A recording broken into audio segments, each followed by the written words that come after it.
Hello friends, placement preparation questions की series में ये हमारा थर्ड लेक्चर है। आज हम उसी तरह के कुछ और क्वेश्चन देखेंगे जो कि प्लेसमेंट्स के लिए बहुत इंपॉर्टेंट है। आज का हमारा फर्स्ट क्वेश्चन है ये,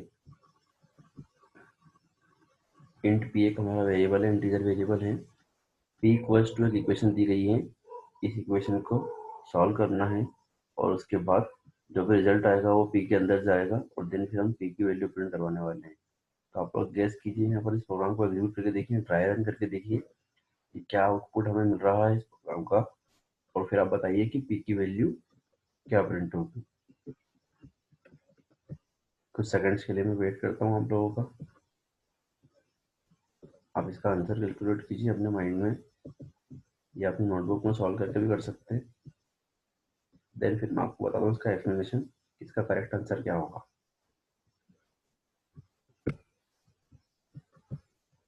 चलिए आइए देखते हैं क्या इसका करेक्ट आंसर होगा। सबसे इम्पोर्टेंट बात यहाँ पर यह है, एक लेस देन का ऑपरेटर है, एक प्लस है और एक एंड ऑपरेटर है। इन तीनों में सबसे पहले कौन सॉल्व होगा इस बात पर डिपेंड करता है कि किसका प्रेसिडेंस जाता है। तो एक बात मैं आपको बता दूं कि प्लस का प्रेसिडेंस जाता है, इसलिए 3+4 जो है वो पहले सॉल्व होगा। यहाँ पर गलती ये होगी कि 8<3 कर देंगे या फिर कोई 4 के साथ 8 का एंड निकाल लेगा, इस तरह की मिस्टेक यहाँ पर हो सकती है। तो 3+4 पहले सॉल्व होगा, ये कितना हो जाएगा 7। ठीक है, तो 8<7 एंड बी, इनमें भी पहले कौन सॉल्व होगा 8<7। तो 8<7 अगर होगा तो मतलब क्या है, ये फॉल्स। मैं आपको बताया था पिछले लेक्चर में भी, जब भी कोई चीज फॉल्स होती है प्रोग्रामिंग में तो उसका मतलब क्या होता है, जीरो। तो एक्चुअल में फाइनली ये जो हमारी इक्वेशन है एट द एंड ये क्या बन जाएगी, जीरो के बाद एंड और फिर 8। अब लॉजिकल एंड है, उसकी पहली वैल्यू क्या है, जीरो है, फॉल्स है, तो रिजल्ट भी कितना होना है, फॉल्स। क्योंकि जब आप कोई दो टर्म को एंड करवाते हो उसमें से एक भी अगर फॉल्स है तो आंसर क्या होना है आपका, फॉल्स ही होना है। इसलिए पी की वैल्यू जो है वो, अगर आंसर ओवरऑल फॉल्स हुआ है तो पी में क्या साइन होगा, जीरो, क्योंकि प्रोग्रामिंग में फॉल्स मतलब जीरो, ट्रू मतलब 1 बाय डिफॉल्ट।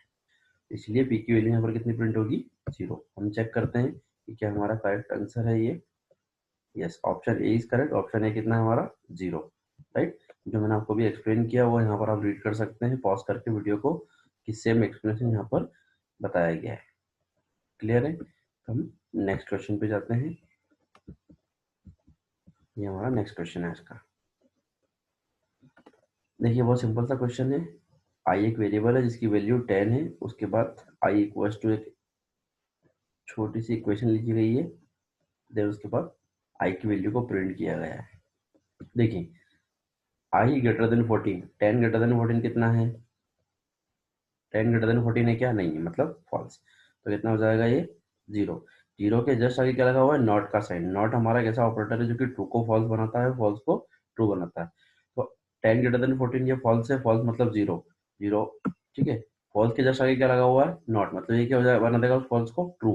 ट्रू मतलब 1, तो आई इक्वल्स टू कितना हो जाएगा 1। तो आई में क्या साइन हो जाएगा 1, तो आई की वैल्यू कितनी प्रिंट होगी यहाँ पे 1। ऐसा स्टूडेंट सोचेंगे, लेकिन मैं आपको एक बात बता दूं, देखिए इसका आंसर है आई इक्वल टू जीरो, ना कि आई इक्वल टू 1। मतलब कहीं ना कहीं हमने सोचने में कुछ गलती कर दी है। तो इस क्वेश्चन के अंदर इंपॉर्टेंट क्या है, इस क्वेश्चन के अंदर इंपॉर्टेंट ये है कि आपको ये जो आई ग्रेटर देन 14 है ना, इससे पहले सॉल्व करना पड़ेगा इस नॉट ऑपरेटर को, क्योंकि ग्रेटर देन और नॉट की अगर बात की जाए तो नॉट का प्रेसिडेंस ज्यादा होता है। तो इसीलिए एक्चुअल में नॉट पहले सॉल्व होगा। नॉट किसके आगे लगा हुआ, आई के आगे। आई की वैल्यू कितनी है 10, मैंने आपको बताया था प्रोग्रामिंग में जीरो का मतलब फॉल्स होता है, बाकी सब चीजें क्या होती है, ट्रू होती है। तो 10 क्या है, ट्रू। इस तरीके से ये क्या बन जाएगा, अगर आपको पहले नॉट को सॉल्व करना है तो एक तरीके से क्या बनने वाला है, नॉट और उसके आगे क्या लिखा हुआ है 10। 10 मतलब होता है ट्रू, उस ट्रू को नॉट क्या बना देगा, फॉल्स मतलब जीरो। तो फाइनली उसके बाद फिर मेरी इक्वेशन क्या बनने वाली है, जीरो ग्रेटर देन 14। ठीक है, तो जीरो 14 से ग्रेटर देन तो हो नहीं सकता, मतलब फॉल्स। फॉल्स मतलब जीरो। फिर ये जीरो किसमें साइन होगा, आई में। तो फाइनली जब मैं आई इक्वल्स टू आई की वैल्यू प्रिंट कर रहा हूँ तो क्या प्रिंट होगा, I equals to zero. Clear सभी को ये कैसे हुआ, यहाँ पर क्यों हुआ ऐसा, बिकॉज नॉट जो हमारा साइन है उसका प्रेसिडेंस ज्यादा होता है as compare to greater than, इसलिए नॉट पहले सॉल्व होगा, उसके बाद ग्रेटर देन ऑपरेटर हम सॉल्व करेंगे। मैं आपको एक बात बताना चाहूंगा इंपॉर्टेंट, इस टाइप के क्वेश्चन को सॉल्व करने के लिए हमें ऑपरेटर्स जितने भी होते हैं उन सभी का प्रेसिडेंस और उनकी एसोसिएटिविटी ये पता होना बहुत जरूरी है। अदरवाइज आप इस टाइप के क्वेश्चन में मिस्टेक कर देंगे और आप स्कोर नहीं कर पाएंगे।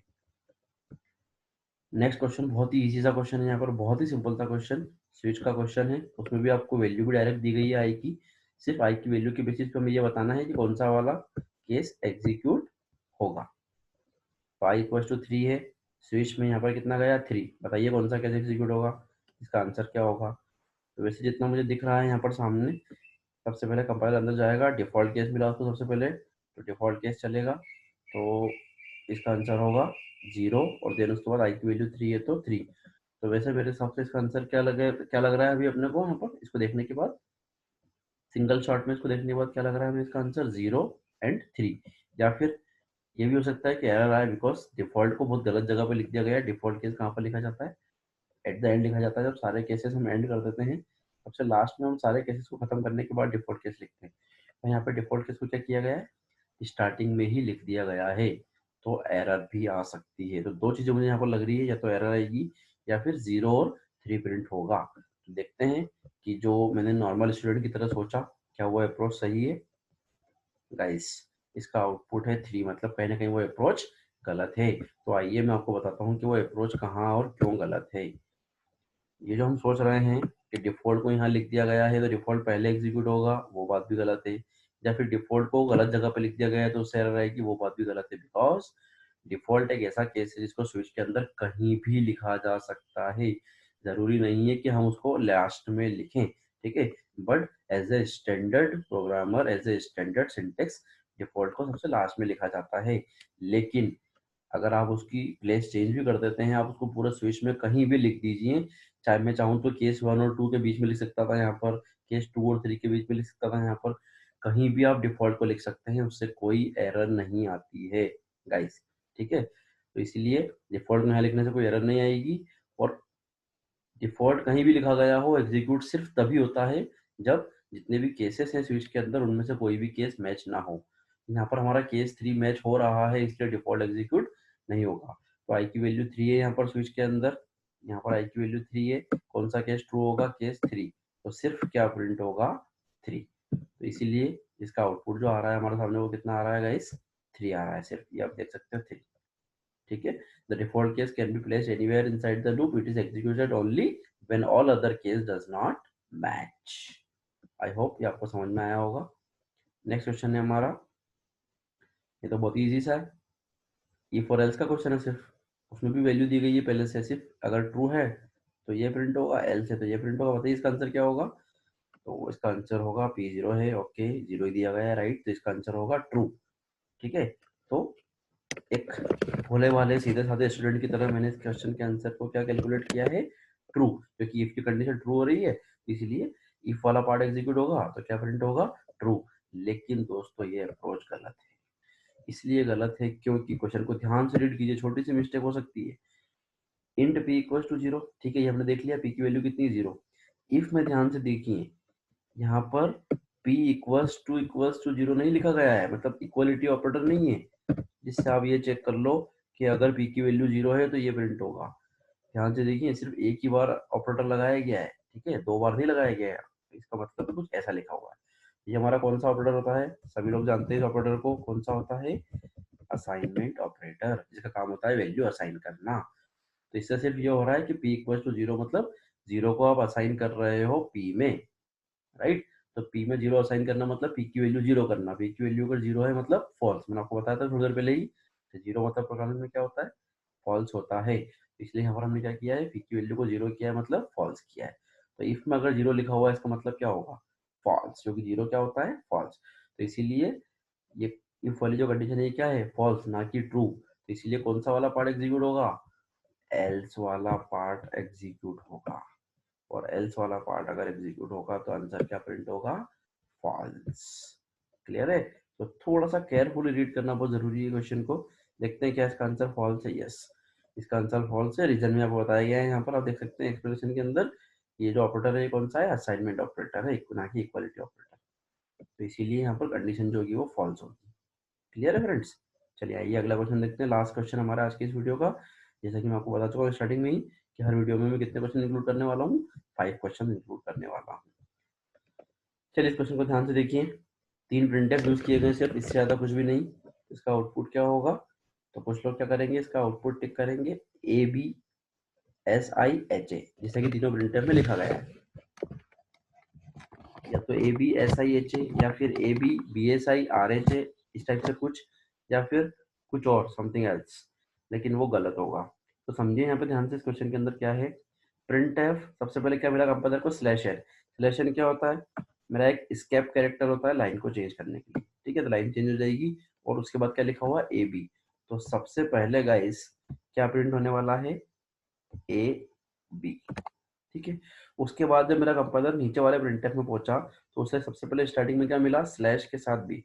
जिस तरीके से स्लैश एन मेरा क्या है, स्केप कैरेक्टर है जो कि न्यू लाइन के लिए होता है, उसी तरीके से स्लैश बी भी मेरा क्या है गाइस, एक स्केप कैरेक्टर है जो कि किसके लिए होता है, बैक स्पेस के लिए। हमारे कंप्यूटर में एक बटन होता है बैक स्पेस, जिससे हम क्या करते हैं, एक कैरेक्टर को इरेज करते हैं। तो स्लैश बी भी यहाँ पे किसका रोल प्ले करेगा, बैक स्पेस का। स्लैश बी भी क्या होता है, एक स्केप कैरेक्टर होता है किसके लिए, बैक स्पेस के लिए। तो बैक स्पेस का काम क्या होता है गाइस, एक कैरेक्टर को इरेज करना। तो अभी मेरा कर्सर कहाँ है, बी के जस्ट बाद, क्योंकि मैं क्या प्रिंट कर चुका हूँ, ए भी प्रिंट कर चुका हूँ। आगे जो भी प्रिंट होना है वो यहाँ से प्रिंट होना है बी के बाद। तो यहाँ पर मैंने कुछ प्रिंट ना करते हुए क्या आ गया, स्लैश बी मतलब बैक स्पेस। तो किसको इरेज कर देगा, वो बी को। उसके बाद फिर क्या आ गया है, एस आई। तो एस आई क्या हो जाएगा, प्रिंट हो जाएगा। तो अभी तक मैं कितना प्रिंट कर चुका हूँ, ASI। उसके बाद जब मेरा कंपाइलर नीचे वाले प्रिंटफ पे गया तो उसको सबसे पहले स्टार्टिंग में क्या मिला, ध्यान से देखिए, स्लैश आर। जिस तरीके से मैंने आपको बताया स्लैश एन और स्लैश बी क्या है, स्केप कैरेक्टर, उसी तरीके से स्लैश आर भी क्या होता है, एक स्केप कैरेक्टर होता है जिसका नाम होता है कैरियज रिटर्न। क्या होता है, कैरियज रिटर्न। अब देखते हैं करता क्या है ये। तो कैरियज रिटर्न जो मेरा स्केप कैरेक्टर है उसका काम ये है कि अभी जो मेरा कर्सर कहाँ पर है, यहाँ पर, अगला जो भी प्रिंट होगा वो यहाँ से प्रिंट होगा।